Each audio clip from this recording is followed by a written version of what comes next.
सुप्रभात मित्रों। मैंने आपको इससे पहले वाला जो वीडियो था उसमें पार्ट 3 बस की यात्रा की शुरुआत किया था।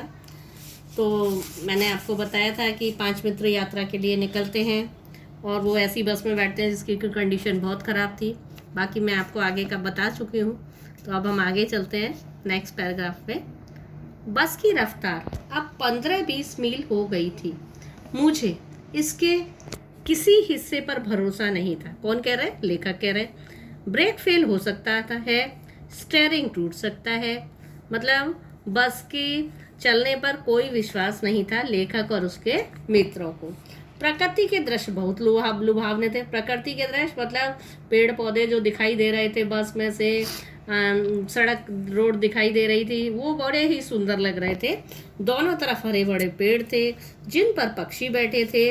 मैं हर पेड़ को अपना दुश्मन समझ रहा था। मतलब लेखक का कहने का मतलब क्या है कि प्रकृति के दृश्य तो उनको सुंदर लग रहे थे। अब पेड़ दिखेंगे हमें, पक्षी उस पर बैठे हुए दिखेंगे तो प्राकृतिक दृश्य तो सुंदर लगेगा ना। लेकिन लेखक उसको दुश्मन क्यों समझ रहे थे? दुश्मन इसलिए समझ रहे थे क्योंकि उन्हें बस पे भरोसा नहीं था। उन्हें डर लग रहा था कि कहीं ब्रेक फेल ना हो जाए, कहीं हमारी बस पेड़ से ना टकरा जाए। इसलिए वो ये दिली ये प्रार्थना कर रहे थे कि कोई भी पेड़ बीच में ना पड़े। जो भी पेड़ आता डर लगता कि इससे बस टकराएगी, वह निकल जाता तो दूसरे पेड़ का इंतजार करता कि ये पेड़ निकल गया, अब दूसरा भी निकल जाए तो अच्छा है। और अगर टकरा गया पेड़ से तो पूरी बस में सब लोग बैठे लोग हैं उनको कितना नुकसान होगा। झील दिखती तो सोचता इसमें बस गोता खा जाएगी। गोता खाना मतलब डूबना।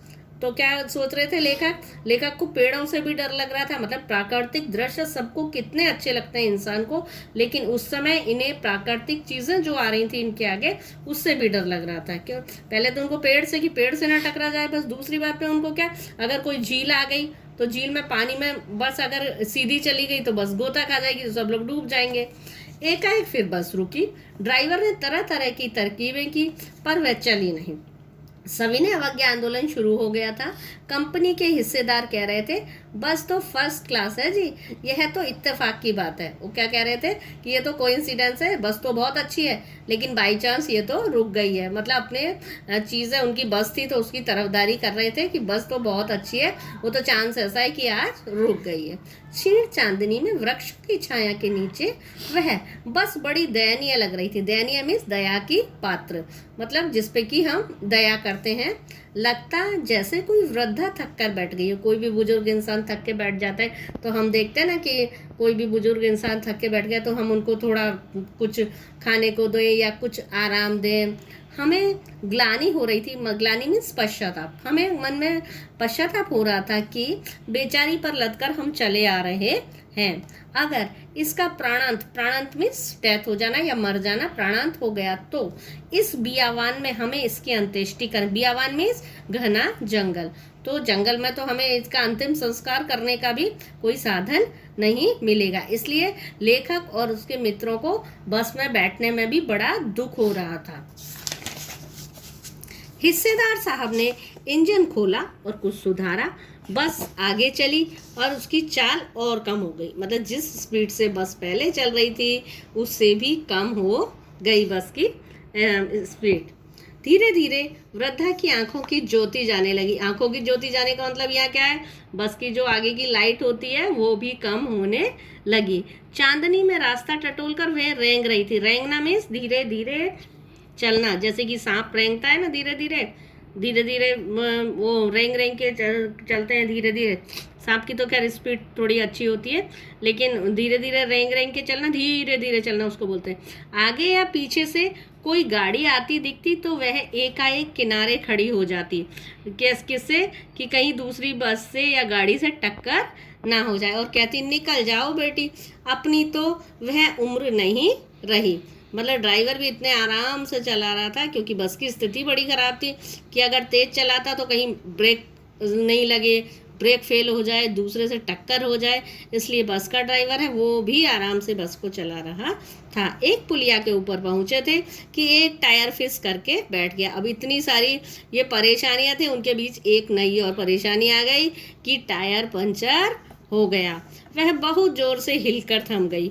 अगर स्पीड में होती तो उछलकर नाले में ही गिर जाती। वो तो ड्राइवर था जो उसको बस की कंडीशन पता थी, तो वो धीरे चला रहा था, तो टायर एकदम पंचर हुआ, तो बस वहीं रुक गई, और अगर तेज चलती होती तो नाले में गिर जाती और सारे यात्रियों ख़त्म हो जाते।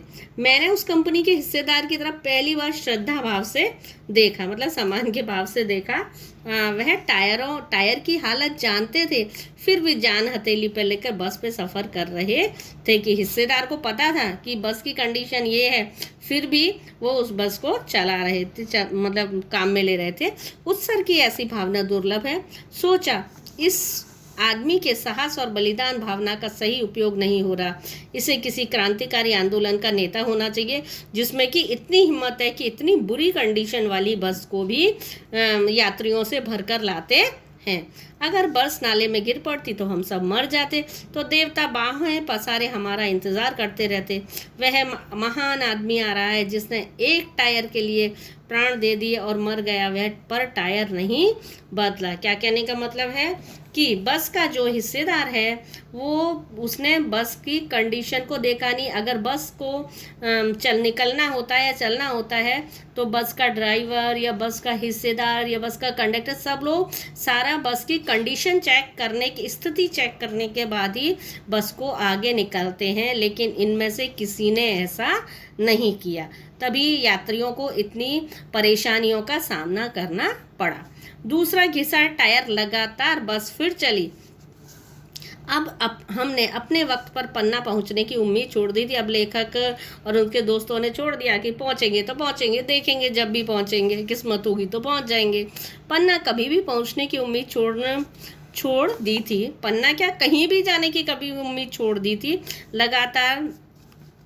लगातार बस चल रही थी, ज़िंदगी इसी बस में गुजारनी है। अब उन्होंने इतनी सारी दिक्कतों के बाद उन्होंने सोचा कि कभी कुछ हो रहा है, कभी कुछ दिक्कत आ रही है, कभी कुछ दिक्कत आ रही है, तो उन्होंने सोचा जब होगा तब पहुंच जाएंगे, नहीं तो बीच रास्ते में रुक जाएंगे। और इससे सीधे हम लोग को प्रयाण कर जाना। मतलब लोग को प्रयाण करना क्या कह देंगे कि अगर ऐसा कुछ हुआ, एक्सीडेंट हुआ बस का या कुछ हुआ, तो हम सीधे ही मर जाएंगे, सीधे स्वर्ग में पहुंच जाएंगे।